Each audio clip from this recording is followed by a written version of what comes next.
Bonsoir. France 3 et France Bleu se mobilisent à l'occasion de ces élections législatives des 12 et 19 juin prochains. Nous vous proposons 6 débats sur les 15 circonscriptions que comporte l'ex-région Poitou-Charentes. 6 débats à enjeu et vous serez amenés à choisir les candidates et les candidats qui seront élus pour 5 ans et qui devront défendre et porter des projets pour leur territoire. Les Deux-Sèvres, c'est un département qui compte 3 circonscriptions depuis le redécoupage de 2010. Premier débat ce soir, il concerne la 2e circonscription des Deux-Sèvres. C'est la plus grande des 3. 15 cantons au total qui vont de la Gâtine au Marais Poitevin en passant par le Mélois jusqu'au nord du département. Avec moi pour vous interroger pour ce premier débat, Noémie Guillotin, journaliste à France Bleu Poitou. Bonsoir. Bonsoir Laïd. Eh bien, vous nous présentez sur ce plateau, justement, réunis ce soir sur ce plateau, la députée sortante, Delphine Batho. Bonsoir. Bonsoir. Vous êtes candidate à un 4e mandat sous l'étiquette NUP comme Nouvelle Union Populaire Écologique et Solidaire. En 2017, je le rappelle aux téléspectateurs, vous avez été au second tour avec près de 57% des suffrages. Face à vous, Cécilia Rochefort, vous êtes candidate Ensemble au nom de la majorité présidentielle. Bonsoir. Roger Gorizzotti, bonsoir. Bonsoir. Vous êtes candidat de la lutte ouvrière donc, pour cette élection législative. Législative. Voilà. Émilie Baudrez, vous avez été investie pour porter les couleurs des Républicains, UDI et les centristes. Bonsoir. Roland Sainty, bonsoir. Bonsoir. Vous êtes candidat du parti Reconquête, le parti d'Éric Zemmour. Absolument. Et Gaël Joseph, bonsoir. Bonsoir. Vous avez 27 ans, vous avez été conseiller municipal à la Crèche et vous vous présentez en candidat d'hiver gauche pour, selon vous, préparer une nouvelle génération à prendre la relève. Enfin, nous avions lancé une invitation à Karine Revers. Karine Revers, c'est la candidate du Rassemblement national, mais elle a décliné notre invitation pour des raisons professionnelles, nous a-t-elle dit. La liste des candidats donc, s'affiche sur votre écran. Tous les candidats, donc bien sûr, date de clôture, c'est le jeudi 20 mai prochain. Noémie Guillotin, vous nous préparez, donc vous nous rappelez le score des 2 finalistes à la présidentielle et les thèmes qui seront retenus pour ce débat. Lors du second tour de la présidentielle, les électeurs des Deux-Sèvres ont voté pour Emmanuel Macron à plus de 62%, contre près de 38% pour Marine Le Pen. Victoire du président sortant, donc, mais un scrutin marqué par une nette progression du Rassemblement national. Lors de ce débat, nous aborderons 4 grandes thématiques: le pouvoir d'achat et la fracture sociale, les services publics et la ruralité, les déserts médicaux et l'environnement. Avant de vous entendre sur tous ces débats, la première question elle est d'ordre politique. On vient de nommer Première ministre, ça fait presque 30 ans que le Premier ministre n'a pas été nommé, après Edith Cresson. Elisabeth Borne, donc nommée Première ministre. Première question, elle est pour vous, Delphine Batho. C'est pour, selon vous, une nomination, c'est pour amadouer la gauche et ne pas effrayer la droite, cette nomination? Alors d'abord, mes pensées à Edith Cresson, qui est de notre région. Ensuite, c'est une bonne chose qu'il y ait une femme première ministre. Maintenant, c'est une première ministre de la continuité. Et en réalité, la politique qui sera menée par le gouvernement dépend, pour toutes celles et tous ceux dont je fais partie qui veulent du changement, dépend de l'Assemblée nationale qui va être élue, puisque une première ministre procède en réalité de l'Assemblée nationale et donc de la question de savoir quelle sera la majorité parlementaire au mois de juin. Pour l'instant, sinon, c'est plutôt un choix de continuité par rapport au premier quinquennat d'Emmanuel Macron.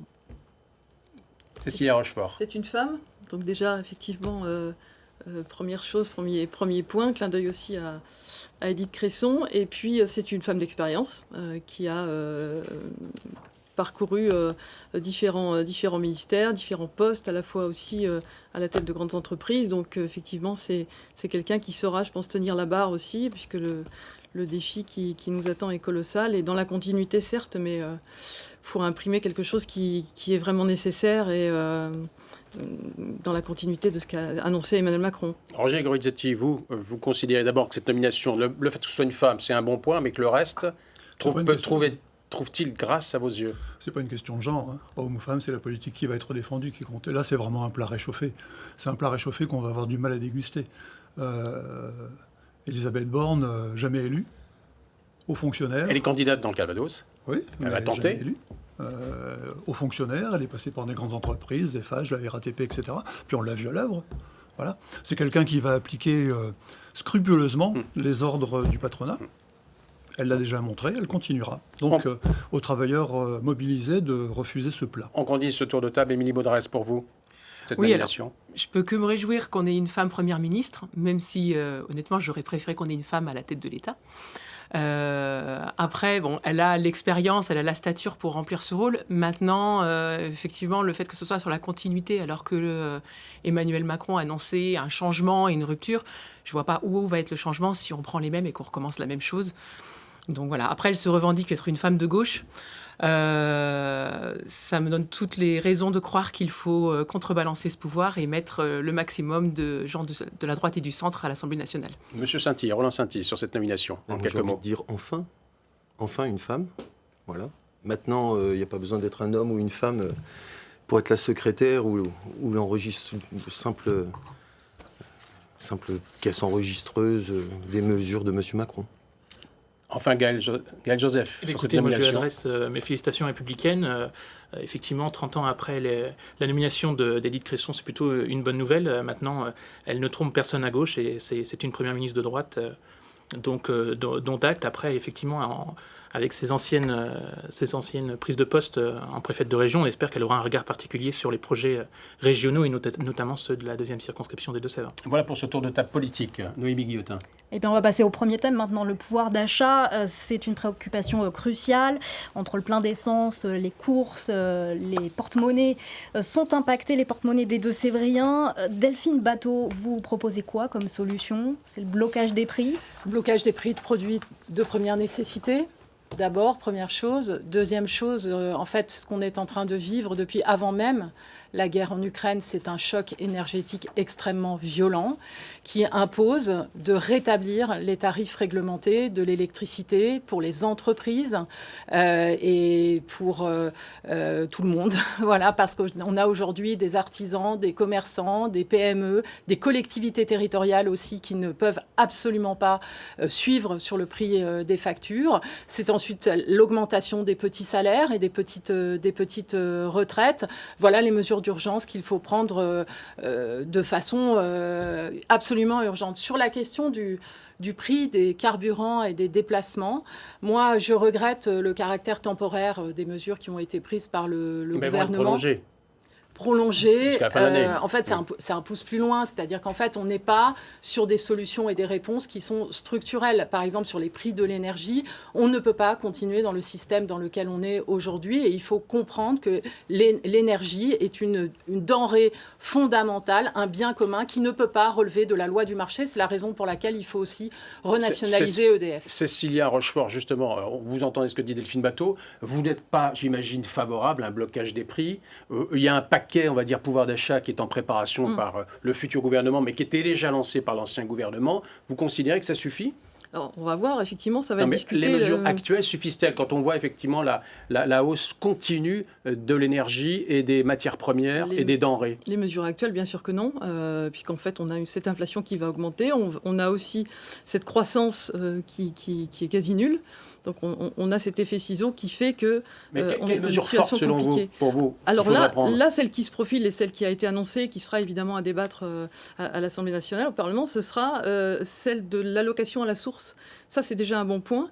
C'est-à-dire qu'il y a beaucoup de personnes qui ne bénéficient pas aujourd'hui de l'APL, du RSA ou de la prime d'activité parce qu'ils ne déclarent pas, ils ne font pas les démarches. Ça, c'est très important déjà. Et puis... ensuite, le bouclier énergétique devrait se prolonger. Donc ça, Delphine Batho disait que justement, dans le paquet des 26 milliards d'euros, les collectivités ne sont pas concernées pour l'instant. Roger Gorizzetti, ni les petites entreprises, ça effectivement, ça pose un souci, parce qu'elles sont aussi concernées par la hausse de l'énergie. Vous, Hello, j'ai entendu un candidat dire 1 500 euros tout de suite pour le SMIC. Ça vous 1500 parle? Oui, euros, le SMIC. 2000 Oui. 2000 tout de suite, pas 1500. 1500 c'est plus. Bah oui, bien sûr, Ouais. 1500 c'est pas suffisant. Et donc les mesures du pouvoir d'achat de l'actuel gouvernement et du futur, pour vous, c'est pas des mesures qui comptent pour vous? Le seul bouclier qui serait vraiment efficace, c'est une augmentation générale et massive de tous les salaires. Parce que c'est aux entreprises et c'est au capital de payer. Quand on baisse les charges, quand on allège les charges, quand on diminue des taxes, en fait, on se paye soi-même son augmentation de salaire. Parce que c'est de l'impôt, c'est de la contribution publique. Et on laisse de côté les vraies ressources, les vraies sources de financement. Donc en fait, c'est des augmentations générales de salaire, mais il faudra les arracher, il faudra se battre pour ça. Émilie Baudrez, que proposez-vous, vous, Oui, pour ce alors- pouvoir d'achat? Alors, dans notre deuxième circonscription, on se rend compte d'une chose déjà sur le pouvoir d'achat, c'est que la voiture, elle est indispensable. On est en zone rurale, il faut toujours se déplacer. La première chose à faire, c'est déjà baisser les taxes sur les carburants. Ramener le carburant à la pompe à 1,50 €. La ristourne du gouvernement, pour vous, c'était une bonne chose ou il fallait pas... Parce qu'on entend blocage des prix. Le gouvernement ne veut pas entendre parler. Oui, mais elle avait été augmentée avant. Non, Alors, mais on augmente chez les LR, faudrait prendre ce type de décision ou pas? Blocage des prix ou pas, selon vous? de redescendre le niveau des taxes. C'est une mesure pérenne. Ça continue ensuite parce que l'inflation, là, on en parle sur mais elle va continuer. On sait qu'elle va continuer jusqu'en 2023. Elle va continuer et puis il y aura d'autres crises. Aujourd'hui, on a une économie Donc, où les pour crises qu'on vont se comprenne renouveler. chez vous et LR, quelle serait une mesure voilà, symbolique, choc chez vous? C'est déjà de supprimer une bonne partie des taxes pour ramener le carburant à 1,50 €. Ces taxes, elles servent Voilà. aussi à financer notamment la transition écologique. Oui, mais alors après, on peut financer la transition écologique autrement. Enfin, c'est des discussions à apporter. Mais déjà, de faire en sorte que chaque personne puisse aller travailler et prendre sa voiture. Roland Sainty, chez Reconquête, on dit quoi du pouvoir d'achat? Eh bien, écoutez, nous, on dit qu'il faut repenser un petit peu tout ça à partir de la ruralité. C'est-à-dire que on est vraiment très embêté avec ces débats en fait stériles, baisser les taxes, pas baisser les taxes. Vous êtes à la campagne, le prix du carburant, c'est le plus important. Pourquoi? Parce que vous avez 50 € dans la main. Si ça augmente de 4 €, c'est 4 € en moins sur 50 € que vous avez dans la main. Oui. Et donc, on fait quoi? Oui, la Eh bien, proposition de Reconquête. Le RN, déjà, qui n'est pas présent on sur ce arrête- plateau, mais disait il Déjà, faut on arrête bloquer. de monter de 80 centimes pour faire une ristourne de 18 centimes en passant pour un grand seigneur. Voilà. Gaël Joseph, sur cette question-là. D'abord, on est dans une situation exceptionnelle. Au mois d'avril, on est à 4,8% d'augmentation des prix à la consommation. L'INSEE l'a sorti il y a quelques jours. Donc il faut réagir plutôt vite et plutôt bien. Il faut que chaque citoyen puisse vivre décemment de son travail. Donc là, moi, je rejoins la proposition d'Elphine Batho de bloquer les prix de première nécessité, à la fois les produits alimentaires et les produits d'hygiène, notamment les protections hygiéniques pour femmes qui d'ailleurs devraient être remboursées de manière générale. Et puis ensuite, un deuxième sujet qui est le maintien de l'âge de départ à la retraite à 62 ans et une revalorisation des retraites. Parce que c'est pas normal aujourd'hui d'entendre des retraités qui gagnent 500, 700 € par mois, qui n'arrivent pas à boucler les fins de mois après une vie de travail. Pourquoi 62 ans? On va aborder maintenant la question des services publics et de la ruralité avec des fermetures de bureaux de poste, de trésorerie comme appartenait en septembre dernier. Que faire pour les services publics en milieu rural? Vous proposez quoi, vous, Cécilia Rochefort? Il y a déjà eu les maisons France Service qui sont un retour dans les petites villes. C'est la réponse c'est la solution. de Reconquête, de Renaissance, ensemble. C'est la réponse, les France Service. Non, je constate ce qui a déjà été fait, qui continue à se mettre en place. Non, parce qu'on voit toutes les part de semaines, loin quand même, hein. toutes les semaines, les préfectures nous envoient effectivement dans les rédactions l'inauguration d'une maison France Service. C'est un grand mouvement à mettre en place. Enfin, il faut l'installer, il faut du personnel, il faut travailler avec les collectivités locales pour que ce soit fonctionnel. Ça ne se fait pas en un claquement de doigts, donc ça se poursuit et ça se remet en place. Après, il y a des initiatives, je pense, qui peuvent aussi être dupliquées d'autres territoires. C'est aussi au territoire de faire remonter des initiatives, comme des bus itinérants, des choses comme ça. Je pense que le gouvernement se tiendra à l'écoute fortement des territoires et des initiatives locales venant vraiment du terrain. Delphine Batho, justement, est-ce qu'il est normal qu'en 2022, il faille attendre des semaines, voire des mois pour avoir des papiers d'identité? Alors non seulement c'est pas normal, mais c'est scandaleux. Et en fait, nous sommes dans une situation qui est le résultat de 30 ans de discours sur les fonctionnaires, l'État coûte trop cher, etc., etc. Et aujourd'hui, ce qui est indispensable, c'est de tirer toutes les leçons de la pandémie et de tirer les leçons de ce qu'on vient de dire sur le coût des carburants. Parce que chaque fois qu'on ferme un service public quelque part, ça veut dire que pour les démarches, il faut faire des kilomètres et des kilomètres pour un oui ou pour un non. Et les maisons France Service, c'est en quelque sorte, même si c'est mieux que rien, c'est du service public low cost. Et en fait, on arrive et il faut tout faire par numérique. Donc moi, je porte deux choses. D'abord, un bouclier rural, c'est-à-dire l'empêchement de toute fermeture de services publics dans les territoires ruraux. Ça, c'est la première chose. La deuxième chose, c'est de mettre fin au tout numérique pour les démarches administratives. Et pardon d'insister, parce que c'est extrêmement important pour les gens. En fait, on est aujourd'hui dans une déshumanisation de la société. Moi, je dis l'humain d'abord, et donc apporter à chacune et à chacun la garantie d'un contact humain pour ces démarches administratives en proximité. Justement, puisque vous parlez de dématérialisation, de numérisation à marche forcée en milieu rural, Émilie Baudrez, moi j'ai souvenir que votre candidate à la présidentielle s'appelait Valérie Pécresse. Elle disait, elle voulait supprimer 200 000 postes dans la fonction publique. Il y a eu un petit peu comme ça le concours Lépine de la fonction, comme le nombre de postes à supprimer. Ce pas des postes à supprimer sur les maisons France Service ou sur des services de proximité. Oui, mais pour que le téléspectateur et les citoyens comprennent, je veux dire, finalement, sur une présidentielle, on annonce des fermetures de postes dans les services publics, et on se dit, mais comment on fait? On tient ce discours un peu contradictoire. D'un côté, on voudrait réduire les nombres de postes dans la fonction publique, et de l'autre côté, on voudrait sauver la ruralité. Alors, il faut voir où sont situés ces postes. Aujourd'hui, sur toutes les démarches administratives que peut faire, par exemple, une collectivité locale, il y a des couches, des différentes strates de cabinets d'études, de différents services administratifs. On fait des dossiers pour tout. Et là, il y a peut-être une façon de recentraliser les services pour déjà accélérer les démarches, simplifier les démarches. Et donc, il y aurait des postes à supprimer à cet endroit-là. Les postes administratifs, ça concerne aussi le milieu médical, puisqu'aujourd'hui, vous arrivez à 50% de postes administratifs dans les hôpitaux. Il y a des... Roland Saintis, les maisons France Service, c'est une solution selon vous? Oui et non. C'est-à-dire que l'idée est pas mal, remettre de la vie, tenter mais le faire par des offres groupées, généralisées, découplées du terrain, pas vraiment au plus proche de ce que pourrait entreprendre chaque petite municipalité. C'est un souci puisque on vous dit que vous êtes faible face au groupe, le groupe vous propose une solution, mais du coup vous venez d'organiser votre dépendance. Et donc la ressource, elle est sur le terrain, elle est dans les communes. Les gens voudraient bien, mais on est de plus en plus dissous au profit des métropoles. Nous ne pesons presque plus rien vis-à-vis de Bordeaux, vis-à-vis de Niort, vis-à-vis des villes centres et des villes chefs-lieux. Sur la dématérialisation, je voudrais vous entendre là-dessus. Gaël Joseph, justement, il y a un vrai problème parce que les personnes âgées qui habitent, notamment, vous le savez bien, dans votre circonscription, elles ne sont pas forcément au fait d'Internet. Aujourd'hui, remplir des démarches administratives par Internet, ça détourne énormément de personnes, ne vont pas jusqu'au bout pour remplir. Et les jeunes aussi sont concernés par la fracture numérique. Vous, en tant que futur élu, vous l'avez été en tant que conseiller municipal, dans cette campagne-là, vous portez ce type de discours et ce type de projet pour dire attention, il faut faire attention à ce qu'on fait?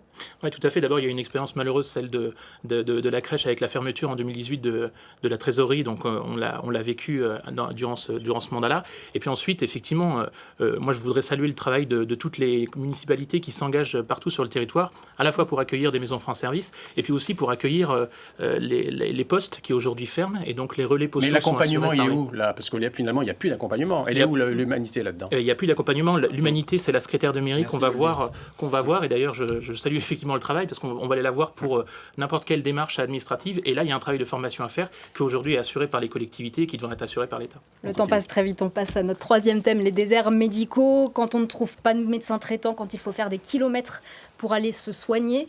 Vous, Delphine Batho, vous dites qu'il faut obliger les jeunes médecins à s'installer dans des zones sous-dotées pendant une période transitoire. Exactement. Il faut briser... Il faut être coercitif. Non, il faut l'inscrire où? Où est-ce que vous l'inscrivez dans la loi? On peut construire tant qu'on veut des maisons de santé. Si on n'a pas des médecins pour mettre dedans, ou si on nous répond qu'il faut attendre dans 10 ans les effets du numerus clausus qui a été augmenté, on continuera d'avoir une aggravation des déserts médicaux avec chaque mois plus de 150 personnes en Deux-Sèvres qui n'ont plus supplémentaires, qui n'ont pas de médecins traitants. Donc effectivement, il faut changer la loi. C'est une proposition de loi du député Guillaume Garot que j'ai votée à l'Assemblée nationale, qui a été refusée par le gouvernement et par la majorité parlementaire, qui permet de prévoir une obligation temporaire et transitoire d'installation des médecins en sortie d'études dans les territoires ruraux, en espérant qu'ils auront envie de s'installer de façon pérenne, mais donc pour une durée de 4 ans. Et parallèlement, de ce qu'on appelle déconventionner les médecins qui vont s'installer sur la côte, c'est-à-dire qui vont s'installer dans les territoires qui sont surnuméraires. Et c'est une proposition qui est au centre notamment par exemple des préconisations de la Cour des comptes. On est aujourd'hui en Deux-Sèvres dans une urgence de santé publique, c'est la raison pour laquelle c'est ma priorité absolue. Monsieur Gorizzetti, justement sur ces questions-là, est-ce qu'il faut être coercitif? L'ARS, Agence régionale de santé, vient de publier une carte du zonage, dans lequel effectivement il y a des communes dans votre circonscription qui sont dans ce zonage, Saint-Mexan, et puis d'autres qui ne le sont pas. Je peux dire un mot là-dessus? Oui. Parce qu'en fait, cette carte est un scandale Oui. que j'ai combattu.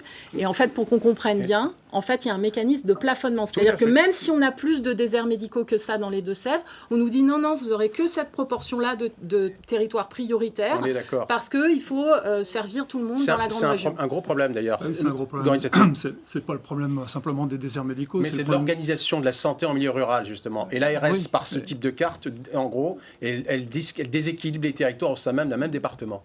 Tout à l'heure, il y avait un marquage temporel là, de 30 ans. 30 ans, effectivement, depuis 30 ans, tous les gouvernements de gauche ou de droite ont supprimé des lits dans les hôpitaux, ont supprimé des structures médicales dans tous les territoires. 100 000 lits en 30 ans. Bon. On s'étonne après qu'il y ait un désert médical ? C'est pas possible. Sur ces questions-là, M. Gaël-Joseph, vous savez qu'il ne reste plus que 8 médecins à Saint-Mexan, par exemple. Exactement, mais la situation, elle est dramatique. Depuis 2017, moi j'ai récupéré quelques chiffres. Sur le département des Deux-Sèvres, c'est moins 45 médecins en 5 ans. C'est 167 lits d'hospitalisation complète qui ont été fermés. Donc face à ça, il faut réagir. Moi j'ai deux Est-ce que vous solutions. comprenez, par exemple, que des villes comme Saint-Mexan ou la Motte-Saint-Héret soient intégrées à cette carte, mais que des villes à côté, c'est la Melle qui n'est pas? Est-ce que c'est normal? Non, il faut une répartition. Alors après, l'aire d'un médecin peut être de plusieurs dizaines de kilomètres. Tant qu'il est de plusieurs dizaines de kilomètres, enfin 10, 15, on est content. Quand c'est au-delà, c'est absolument anormal. Donc il faut revoir ce système de carte. Moi, j'ai deux solutions. La première, c'est que on installe les jeunes médecins dès la sortie d'études en fonction de leur arrivée, qui puissent se répartir sur l'ensemble du territoire, comme c'est le cas pour les fonctionnaires d'État.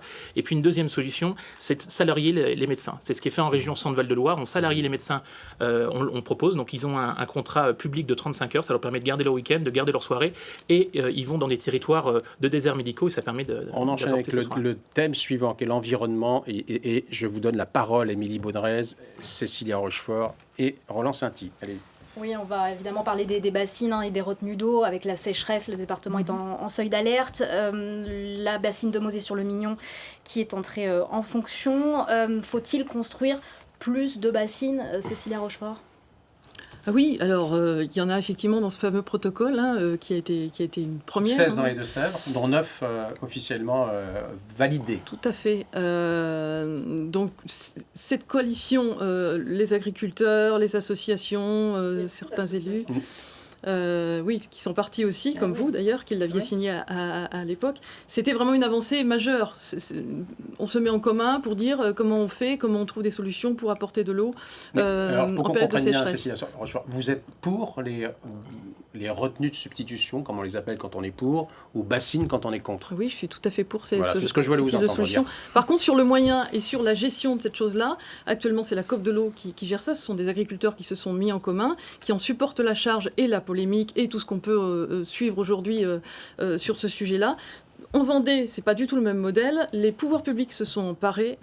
Quand je parle pouvoir public, c'est départements, élus locaux se sont emparés du problème, ont monté aussi un collectif, et c'est tout à fait autrement. C'est pris tout à fait autrement. Justement, sur ces questions-là, pour ou contre les retenues de substitution? Alors, pour que ce soit clair autour de nous, parce qu'on a chacun des positions bien tranchées sur cette question. La vôtre. Sur les réserves de substitution, vous voyez, je les appelle les réserves, puisque c'est leur Donc nom. vous êtes pour? Je suis effectivement favorable. Il y a une chose à savoir, aujourd'hui on parle de souveraineté alimentaire, on veut produire plus et mieux chez nous pour pouvoir d'abord nourrir nos populations. Il faut trouver des solutions écologiques, et les réserves sont des solutions écologiques, puisque on ne vide pas les rivières, on prend, quand il y a du surplus d'eau dans les nappes de surface, il y a vraiment une pédagogie à avoir par rapport aux gens. Ces projets, ils ont été montés avec des hydrogéologues, ça a été fait de sorte qu'on ne vide pas l'eau, on l'utilise à bon escient. Roland Sainty, vous êtes pour également? C'est une histoire qui dure depuis longtemps. Quelqu'un est passé par ici, Madame Ségolène Royal, pour nous expliquer que l'ennemi était l'irrigation. Il y a beaucoup de pédagogie à faire autour de l'eau. Nos concitoyens ne sont pas forcément au point sur un sujet finalement assez technique.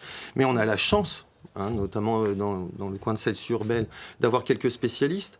Et alors, il faut les écouter vraiment. Et pour qu'on comprenne bien, vous êtes favorable à ces retenues ou pas? Il faut retenir les eaux de pluie. Il faut donc, retenir les eaux de pluie. Par le biais de ces bassines? C'est un moyen. Okay. C'est un moyen, mais il y en a bien d'autres. Delphine Bateau, moi je suis heureux de vous avoir ce soir sur le plateau pour nous entendre sur ces questions-là. Moi, qu'est-ce qui a changé entre la Delphine Bateau de décembre 2018 qui signe le protocole et la Delphine Bateau d'octobre 2020 qui décide de ne plus siéger à la table du comité d'évaluation des surveillances? C'est très simple, c'est que le protocole n'est pas du tout respecté. Vous savez, quand vous êtes député, vous êtes la députée de tout le monde. Et moi, je dialogue. et je prends en compte les préoccupations qui sont celles du monde agricole. Mais j'ai une exigence écologique sur laquelle je ne transige pas. Parce que la biodiversité est en train de s'effondrer, parce que l'eau, c'est aussi l'eau potable, donc c'est une ressource rare. On est dans un rythme à l'heure actuelle qui va être celui du doublement des sécheresses. Et donc, j'ai une exigence écologique. Et ce protocole, il n'y a pas que moi qui dis qu'il n'est pas respecté, mais aussi de Sève Nature Environnement, mais aussi la Fédération pour la pêche et la protection des milieux aquatiques, etc., etc. Et donc aujourd'hui, je demande l'arrêt immédiat des travaux et qu'on arrête cette fuite en avant et l'opération politicienne à laquelle se livrent le gouvernement et monsieur de Normandie, de vouloir faire des Deux-Sèvres un exemple du passage en force pour l'irrigation. Ça suffit.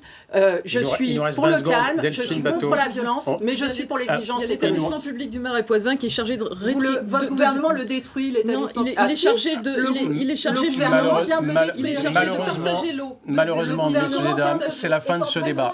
Je suis obligé de conclure. Sur mon site, histoire de voir un peu plus de détails techniques sur le circuit de l'eau, parce que là, il y a vraiment beaucoup de bêtises qui sont dites, excusez-moi. Oh, s'il vous plaît. Allez, entendu. En tous les cas, merci d'avoir accepté ce débat dans la deuxième circonscription des Deux-Sèvres. Cette émission que vous pouvez voir ou revoir sur notre site internet nafrance3.fr. Restez avec nous puisque la soirée se poursuit avec un débat dans la première circonscription de la Charente. Bonne soirée et à très vite.